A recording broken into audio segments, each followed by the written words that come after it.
किसी ने कहा ठाकुर जी का रूप कैसा है? बोले जैसा बना लो वैसा है, जैसा आप चाहोगे वैसे हैं ठाकुर जी। पंढरपुर चले जाओ तो वही ठाकुर जी ऐसे खड़े हैं, नाथद्वार चले जाओ तो वही ऐसे खड़े हैं, वृंदावन चले जाओ तो वही ऐसे खड़े हैं, तिरुपति वेंकटेश भगवान का दर्शन करने चले जाओ तो वहां ऐसे खड़े हैं, द्वारिकाधीश चले जाओ तो वहां ऐसे खड़े हैं,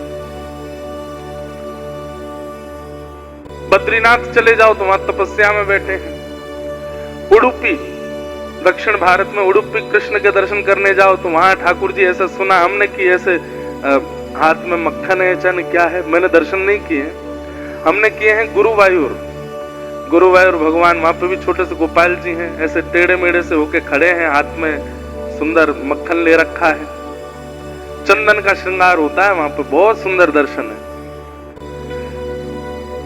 पद्मनाभ चले जाओ तो वहां लेटे हुए हैं आसन पर, जगन्नाथपुरी चले जाओ तो वहां पर भुजा आगे करके पिघले हुए हाथ हैं। गोस्वामी तुलसीदास जी महाराज दर्शन करने गए, जगन्नाथ जी को देखते ही रोने लगे और तुरंत भागे मंदिर से। किसी ने पूछा आप क्यों जा रहे हैं? बोले कि मैंने ऐसे परमात्मा का तो चिंतन कभी नहीं किया था, इनके हाथ नहीं है, इनके पैर नहीं है, इनका मुख नहीं है, मैं कैसे देख सकता हूं इनको? कहा मैं अपनी स्तुतियों में गाता हूं, नव कंज लोचन कंज मुख कर कंज पद कंजारुण। कंज मतलब कमल, नव कंज लोचन, ठाकुर जी के नेत्र कैसे? बोले कंज यानी कमल जैसे, नव कंज लोचन कंज मुख कर कंज पद कंजारुण। सबकी उपमा कमल से दी है जिनकी मैंने, वो यहां कैसे बैठे? मैं इनका दर्शन नहीं करूंगा। अर्धरात्रि में राघव जी प्रकट हो गए, राम जी प्रकट हो गए, तुलसीदास जी ने प्रणाम किया, बोले तुमने हमारे जगन्नाथ वेश का दर्शन क्यों नहीं किया? बोले भगवान ऐसे रूप का मैंने चिंतन कभी नहीं किया, तो आपने ये रूप धारण क्यों किया? ये कौन सा रूप है बिना हाथ पैर वाला? राम जी बोले तुमने कभी नहीं किया ऐसे रूप का चिंतन? बोले नहीं। बोले किसने लिखी है चौपाई?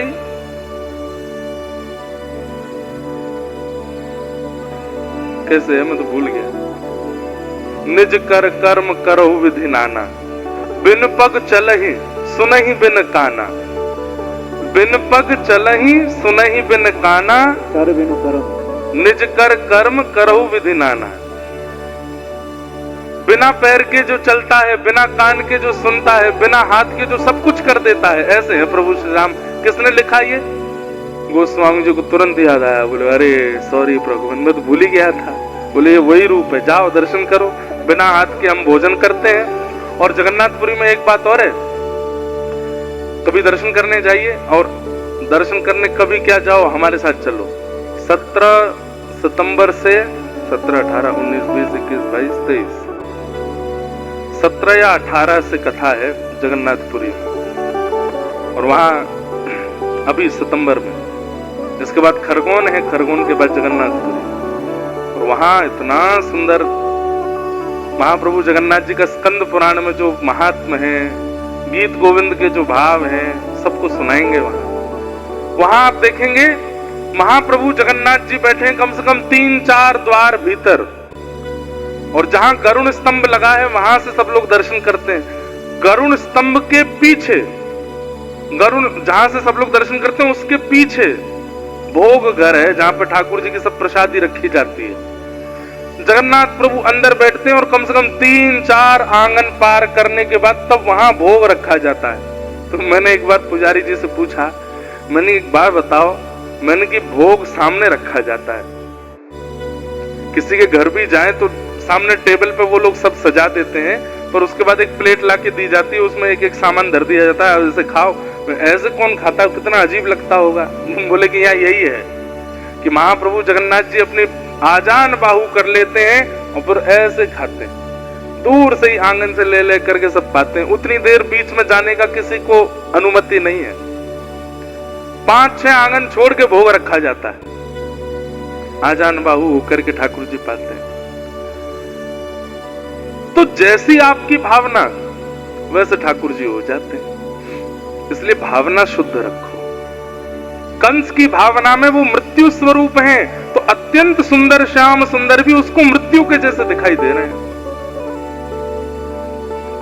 जिन श्री कृष्ण को देख करके गोपियां कहती हैं अक्षणवताम फलमिदम न परम विदाम, और उन श्री कृष्ण को कंस देख करके घबरा रहा है, ये कैसे हो सकता है? अरे स्पष्ट है, नृसिंह बन करके भगवान आए, हिरण्यकश्यप व्याकुल हो गया देख करके, लेकिन प्रहलाद जी भयभीत ही नहीं, लक्ष्मी डर के भाग गई, सब देवता डर के भागे, पर प्रहलाद जी को भय नहीं लगा। क्यों? क्योंकि चित्त में जो भावना है उसके अनुसार ठाकुर जी। मुझे तो कभी कभी लगता है राधा रमन जी हमको काले दिखते हैं, बिहारी जी हमको काले दिखते हैं, राधा वल्लभ जी हमको काले दिखते हैं।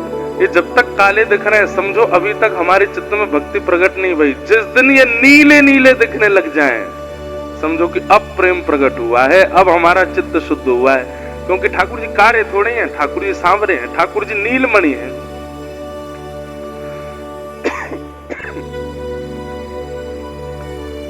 नीले हैं ठाकुर जी।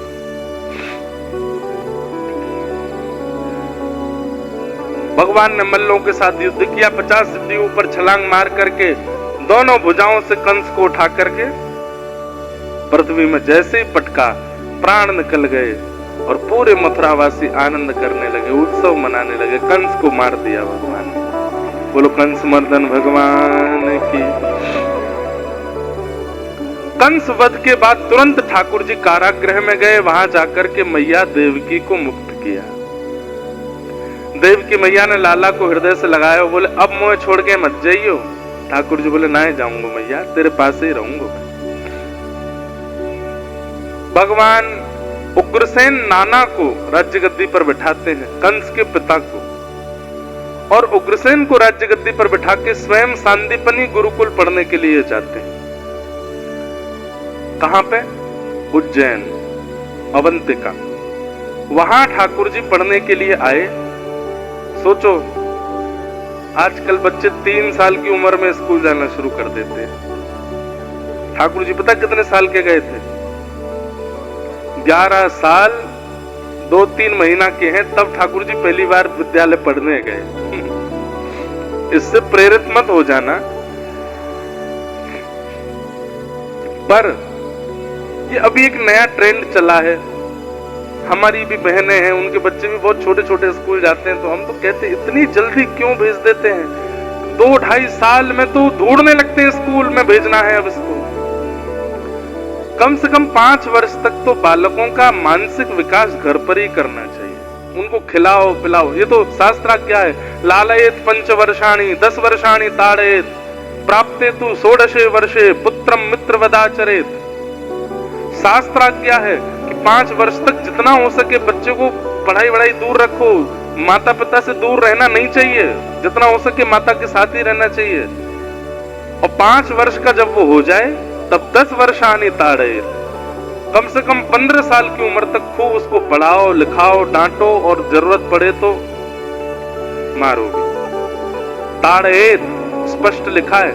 लेकिन जैसे ही प्राप्ते तू 16 वर्षे, 16 वर्ष का जैसे ही हो जाए, पुत्रम पुत्री मित्र वदाचरे, फिर पुत्र के साथ पुत्री के साथ मित्र का आचरण करना चाहिए। उसके बाद ना डांटो ना मारो। कभी कभी जरूरत पड़े तो थोड़ा बहुत क्रोध जरूर कर दो, पर मारना नहीं चाहिए 16 के बाद। कितना सुंदर है देखो। लेकिन हम लोग पता नहीं कौन सी स्थिति में जा रहे हैं। 3-3, 2-2 साल के बच्चे स्कूल जाते हैं, फिर वो घर आकर के उल्टे सीधे पंजाबी गाने सुनते हैं, उल्टे सीधे क्या बताएं अब आपको। बच्चों की स्थिति ऐसी हो गई है, पहले भजन कीर्तन सुनकर के भोजन करते थे, आजकल भद्दे गाने सुनते हैं। उसके बाद उस पे वो तो बहुत बड़ी कृपा है, अभी ये जब से राधा गोरी गोरी आया बच्चे खूब गाते हैं, खूब सुनते हैं। नहीं तो छोटे छोटे बच्चे ऐसे गंदे गंदे गानों को सुनते हैं, क्या बताऊं, उसका अर्थ भी नहीं पता उनको।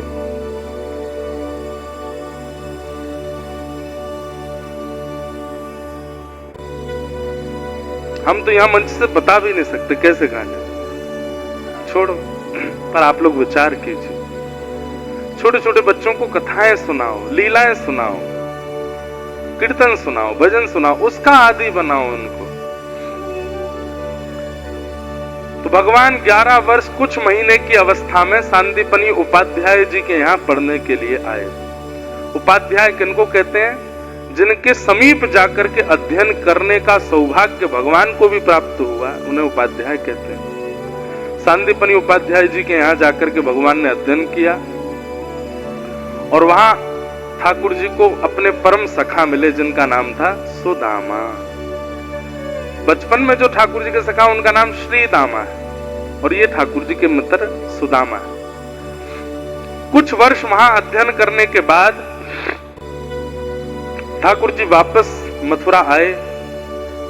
जैसे ही मथुरा में प्रवेश किया, हाथी घोड़ा महाराज खूब सारी पुष्प वर्षा हो रही है, लाखों की तादाद में मथुरावासी खड़े हैं। राजा धीराज वसुदेव नंदन देव की नंदन गौ ब्राह्मण प्रतिपालक श्री कृष्ण चंद्र महाराज की जय हो। लेकिन ये स्वर ठाकुर जी को अच्छे नहीं लग रहे। ठाकुर जी कह रहे हैं, यशोदा मैया कहती कान्हा, तनुआ, गोपाल, गोविंद, एक एक शब्द के वो नाम कितने सुंदर लगते थे।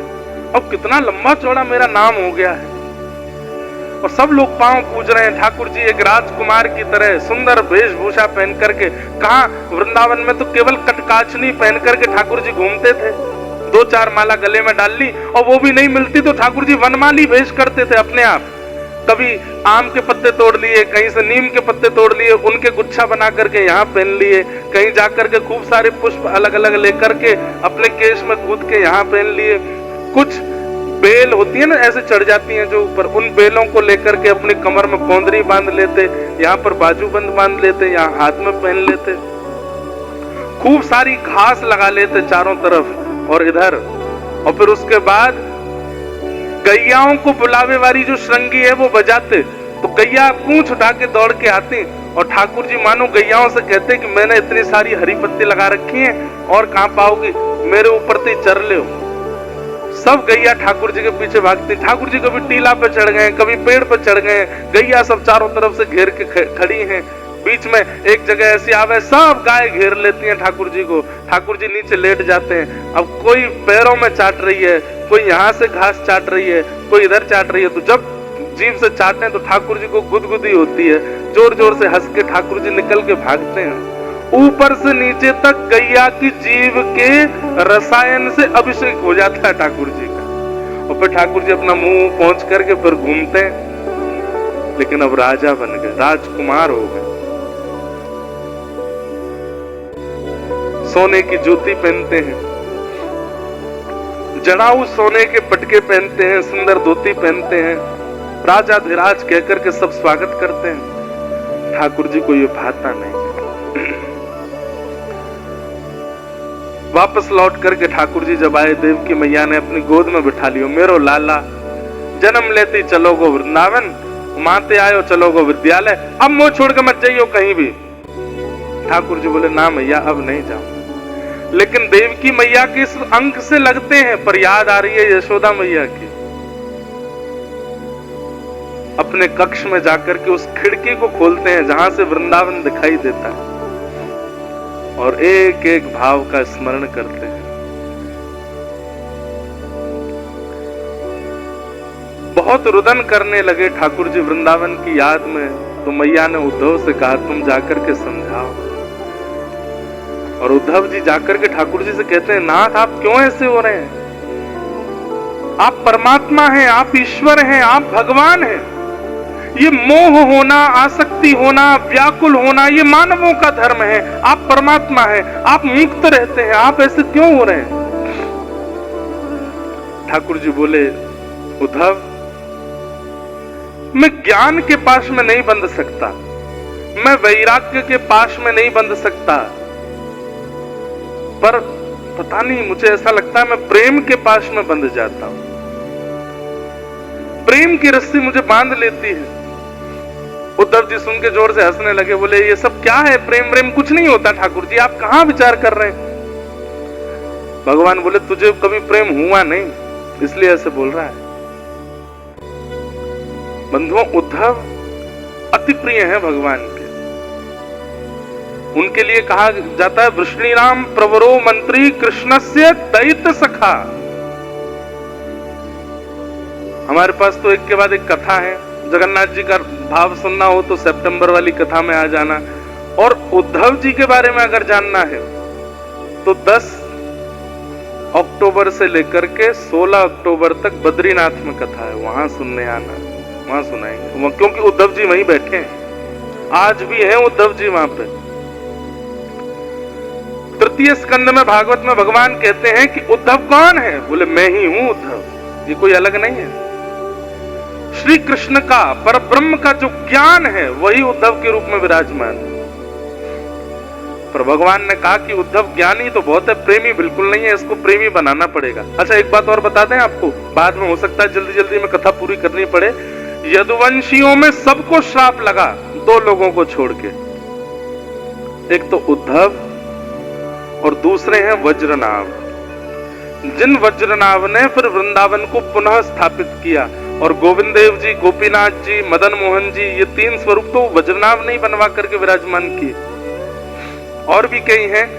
मथुरा में जन्मभूमि के पास में केशव देव जी का मंदिर है, कभी जाइए मथुरा जन्मभूमि जाते हैं, जन्मभूमि तो सब जाते हैं, पर वहीं पीछे ही केशव देव जी का चतुर्भुज रूप मंदिर है, उसका उनकी स्थापना वज्रनाभ ने की। गोवर्धन में श्री हरिदेव जी हैं, उनकी स्थापना वज्रनाभ ने की। और आश्चर्य की बात पता है, ये जितने रूप हैं, गोविंद देव जी, गोपीनाथ जी, मदन मोहन जी, हरदेव जी, मथुरा वाले कौन से बताए थे मैंने, केशव देव जी, मैं खुद ही भूल जाऊं, बूढ़े होते जा रहे हैं ना अब दिन ब दिन।